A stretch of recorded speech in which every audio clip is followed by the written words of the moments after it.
Let's welcome to the show former top border official Thomas Homan.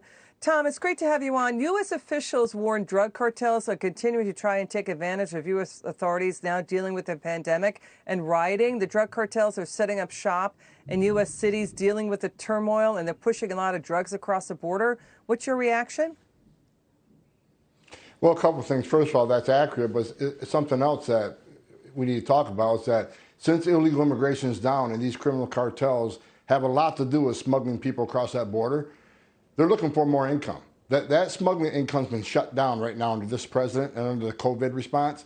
So they got to switch gears. So not only are they going to increase drug smuggling between the ports of entry, and a lot of it's being caught because, once again, Border Patrol is more vigilant since you're not processing, detaining a bunch of family units. They're also going to push, intelligence report shows they're going to also push out to maritime, specifically in the Caribbean, but President Trump's already on top of that. Several weeks ago, he announced the military and Coast Guard are going to remain vigilant in the Caribbean to counteract their actions over there. So I think the U.S. government's in a good place for a good response.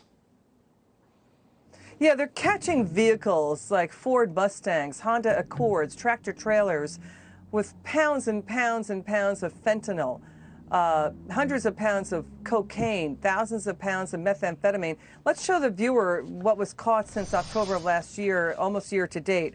We're talking more than 38,000 pounds of coke. Look at the fentanyl, though. Nearly 2,500 pounds of fentanyl. Nearly 500,000 pounds of marijuana, nearly 115,000 pounds of meth. The fentanyl is really scary. I mean, just a small dose can kill people, right? Oh, yeah, fentanyl is 100 times stronger than heroin. I mean, fentanyl, that's what's caused over 60,000 deaths in the country last year. It's a small amount, can be cut up many times. And that's the two drugs coming between the ports of entry. The two major drugs are methamphetamine and fentanyl. Fentanyl is leading the charge by a lot. And of course, the port of entries, they're dealing with all the drugs. But the difference about the port of entries, Liz, is that every car is stopped. So if you're going to smuggle drugs through a port of entry, you got to understand you are going to be stopped and questioned, whether your car is searched or not, depending on the interview. But between the ports of entry, that's your best bet. And they know that. And that's why between the ports of entry, the numbers are going up. Tell me again, how are they doing it between the ports of entry, rather? There's a lot of ways of doing it. Vehicle traffic where there isn't a border wall, which is another reason why President Trump needs to build this wall and keep building the wall. When I was a Border Patrol agent, I'll share a quick story.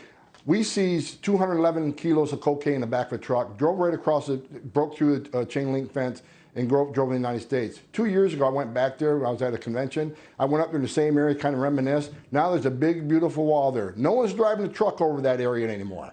So a lot of it's being driving or muling on backpacks. A lot of it's being, flown in. So again, CBP has great intelligence, both in South America and in Central America and Mexico. So they're actually interdicting a lot more than they used to, percentage-wise. We're seeing also at the border in Texas, they caught a commercial shipment of ketchup, nearly 4 tons of pot in that commercial shipment of things like ketchup. Can you talk to us about the drug cartels now taking hold in cities? A powerful drug cartel with ties in South Texas. It's the Jalisco New Generation cartel. We're seeing firearms also being caught in these separate drug smuggling attempts. Talk to us about what the drug cartels are doing in U.S. cities. Well, the drug cartels have set up shop in all the U.S. cities, all the way to New York City.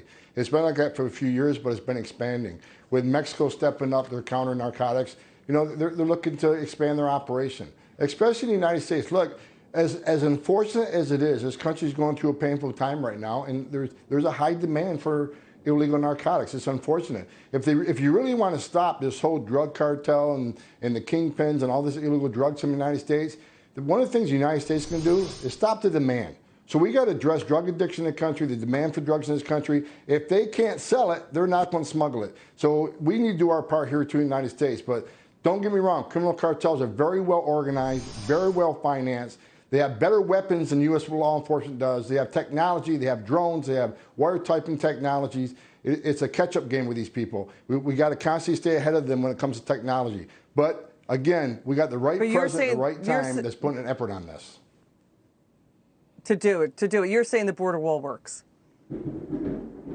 It's worked every place they put it 100% of the time. The data clearly shows that. Okay. All right, Tom Homan, great to have you on. Good to see you.